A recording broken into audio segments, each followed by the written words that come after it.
Here we are in beautiful Oakland, California, in Rockridge, with Megan and David Brown in their Rockridge bungalow. Alright guys, tell me a little bit about this house. What's going on here?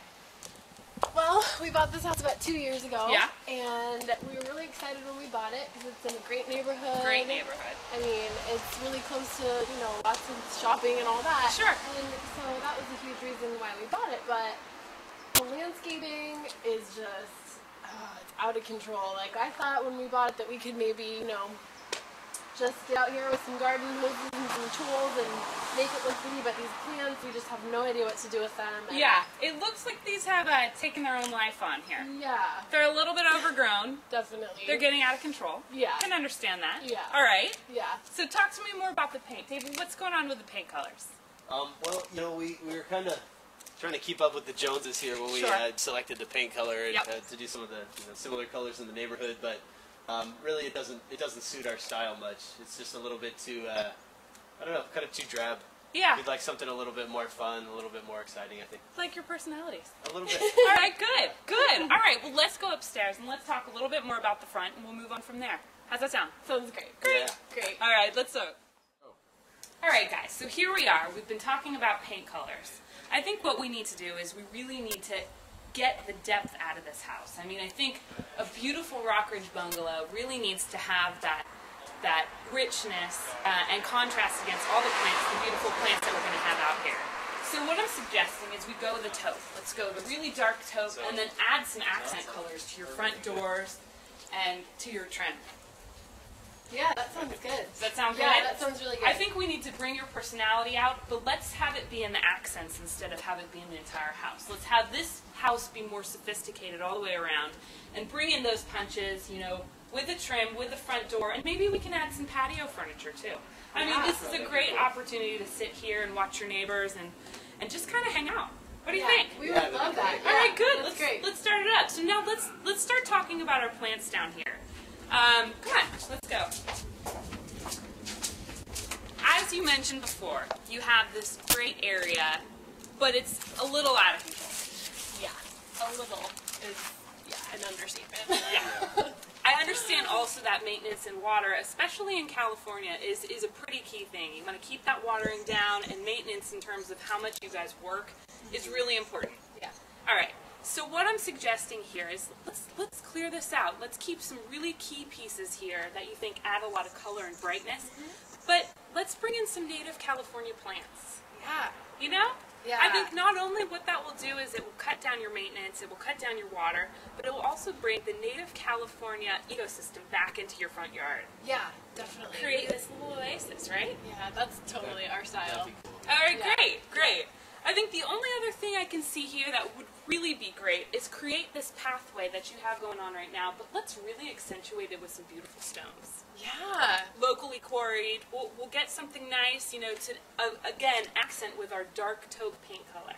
Yeah, that sounds great. All right. I mean, gosh. What do you think? Yeah. Wonderful. All right, low maintenance, low water, beautiful stones. I think we're there. I think so too. Great. So here we are on the side of Megan and David's house, talking about what else we can do to kind of update this side area. Talk to me.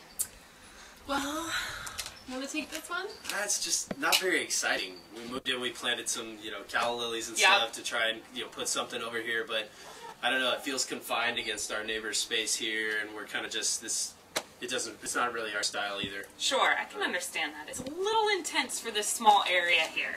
So maybe what we can do again is clean this up. Maybe increase the height of the plants and maybe not the width. Plant here.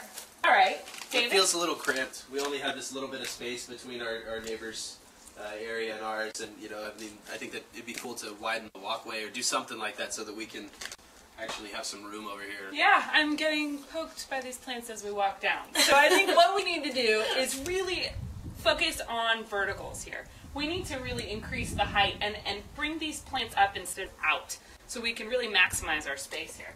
What do you think?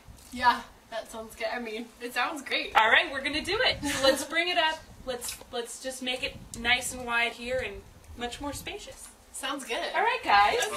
Well, I'm going to summarize here. What we've decided to do with this beautiful Rockridge bungalow is create more depth of the paint color. We're going to create a nice, warm, rich color out here on the exterior of the house. We're going to pump it up with the accents on the trim, on the door, and also create more of that oasis with the native plants of California here in the entryway. We talked about increasing the path, making it a little bit more welcoming. Also, getting some locally quarried stone to really work nicely and accent off this taupe color we're going to have. So overall, I think that this was a very successful curb appeal, and we're going to do it great. Thanks, guys. Thank you, Megan. Say your full name. Megan Field Lopez. And tell us about yourself. Well, I grew up in Danville, California. Moved to Washington, D.C. for school, and then went to school and became an interior designer. Moved back here about 2 years ago, and I've been working here ever since. And how did you get into design? Funny story. When I was 7 years old, I spent all my allowance on drapes. So I think it started there. When I bought my first set of drapes, I had this passion for color and for creating these spaces, and from then on I really focused on art and design, and it led me to interiors, which I do now. And what's your design style? I think my design style is contemporary eclectic. What are your favorite areas to work on? Favorite areas, I think, is a bedroom, to create like this wonderful, peaceful oasis for people to come back to their home and just be able to relax and go to that one place where you just feel like it's yours and it's your own. And then also, I mean, the exterior is great. Like being able to identify yourself by the outside of your home and really reflect who you are outside is a really amazing thing to do, and to be able to inspire other people in the neighborhood. Yeah. What projects have you worked on? So I've worked on everything from residential to restaurant design to hospitality. So I've been working on, a couple of different projects, both in DC and also here in San Francisco and Tahoe and Seattle. So I've been all over the place, and it's been a great variety of things. So. And have you been on television before? No. So what's so you? How do your friends characterize you to other people if you weren't around? That's a great question. I've been struggling with that one.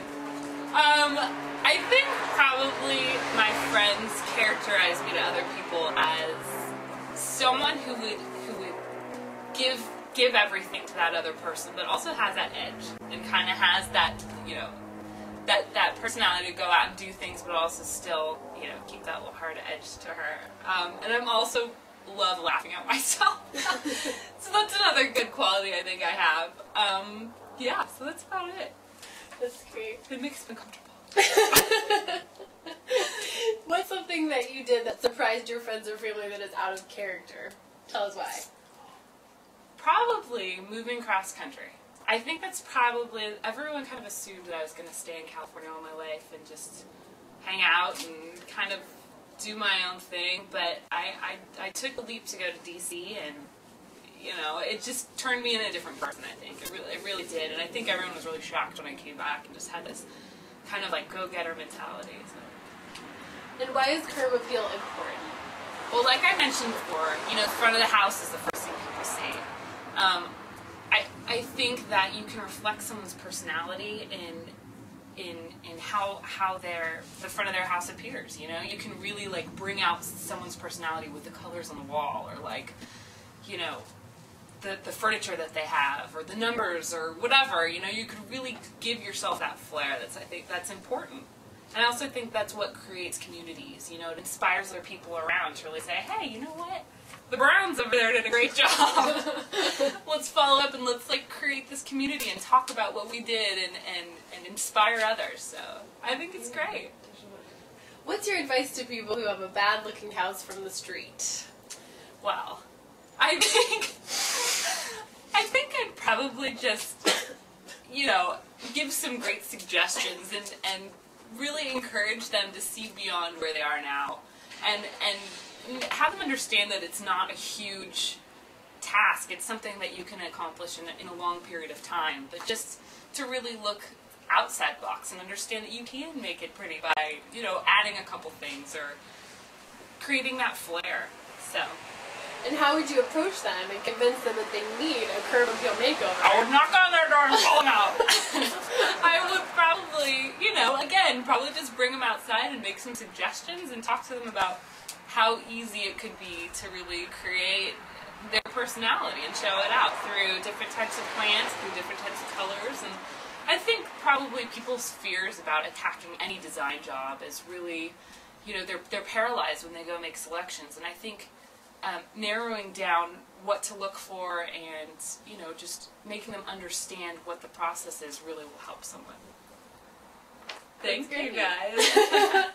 Good.